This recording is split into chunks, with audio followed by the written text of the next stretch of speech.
अस्सलाम वालेकुम। वालेकुम सलाम। बेटा कैसे हैं आप? जी अल्हम्दुलिल्लाह, आप ठीक हैं, खैरियत से हैं? हुआ है बेटा।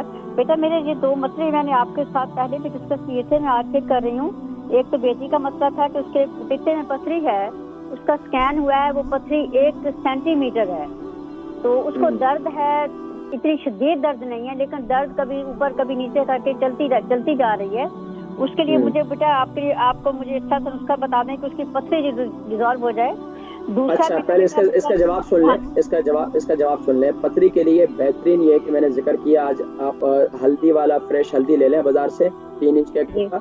उसको अच्छी तरीके से उबाल लें। उबालने के बाद उसके अंदर सुबह नहार मुँह 1 चम्मच आप कलौंजी का तेल डालें, उसको सुबह के वक्त में पिलाएं।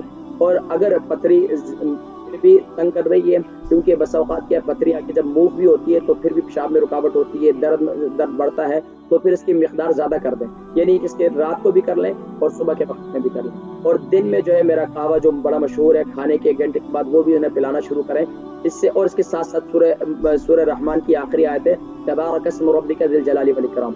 अव्वल आखिर दुरूद शरीफ के साथ यानी 41 मरतबा पढ़कर पानी पे दम करके उन्हें ये जो जो पिलाएँगी, कलौंजी या हल्दी वाला पानी जिसमें कलौंजी का तेल, हाँ, उसके ऊपर दम करके इस पानी को पिलाएँ। तो इंशाअल्लाह इसकी पथरी आप देखें बिल्कुल खत्म हो जाए।